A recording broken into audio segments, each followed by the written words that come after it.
గాయత్రి పిన్ని, గాయత్రి పిన్ని. హా సుందరం వస్తున్నాం. తెచ్చావా? కాకరకాయ దొరకలేదు, ముల్లంగి దొరికింది. ఓకే సుందరం, పర్లేదు. సరే ఉంటాను. ఎలా ఉండేవాడు ఎలా అయిపోయాడు? తెచ్చావా? ఇదిగో తేక చేస్తానా, లేదంటే నువ్వు ఒప్పుకుంటావా? పొద్దున్నే వెళ్తేనా ఇది దొరుకుతాయి. ఇదిగో నీ సిబ్జెక్ట్ టోనా ఫిష్. అది సిబ్జా కాదయ్యా, సిగ్జా టోనా. ఏదో ఒకటిలే, వస్తా.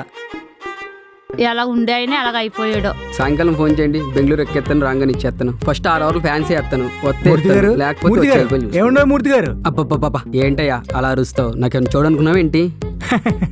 అంటే మాత్రం మీరు ఒప్పుకుంటారా? ఉంటే మాత్రం బయటపడతారా? ఇదిగోండి మీ గుట్కాను సిగరెట్లే. అబ్బా థ్యాంక్స్ అయ్యా. దొంగ ఏంటి, నేను ముందుకెళ్ళాక గాల్లో చూస్తూ ఎలా ఉండేవాడు ఎలా అయిపోయాడు అని అందాం అనుకుంటున్నారా? అస్సలు అనద్దు, ఎందుకంటే ఈసారి నాకు నేనే అనుకుంటా. ఎలా ఉండేవాడిని, ఎలా అయిపోయా.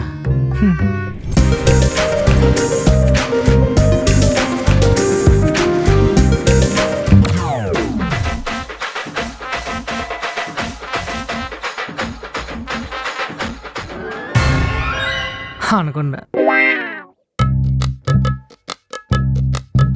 ఏంటిది? అత్తయ్య అనకుండా వినిపించింది. అత్తయ్య మీరు లేచారా? లేచాను, విన్నాను. అత్తయ్య లైట్ తీసుకోండి, ఈ స్ట్రాంగ్ కాఫీ టేస్ట్ చేయండి. పెద్ద స్టార్ హోటల్లో కాఫీ అని ఇటీవా. ఏంటిది స్మెల్ వస్తుంది? కాఫీ కదా అత్తయ్య, కమ్మగా వస్తుంది. కాఫీ కాదు, కప్పు కడిగావా? అత్తయ్య మీకు నిజంగానే స్మెల్ వస్తుందా? వస్తుంది కాబట్టి అడిగాను. అయితే మీకు కరోనా లేనట్టే. నాకెందుకు కరోనా వస్తుంది? లేకపోతే వారం రోజుల నుంచి ఇదే కప్పులు కడక్కుండా ఇస్తుంటే ఈ రోజు ఎలా వచ్చింది? వారం నుంచి. నేను డార్లింగ్ పడుకున్నావా?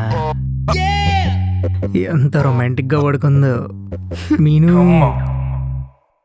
మీను అమ్మ తన్నేసింది. అబ్బా ఒసే నేనే.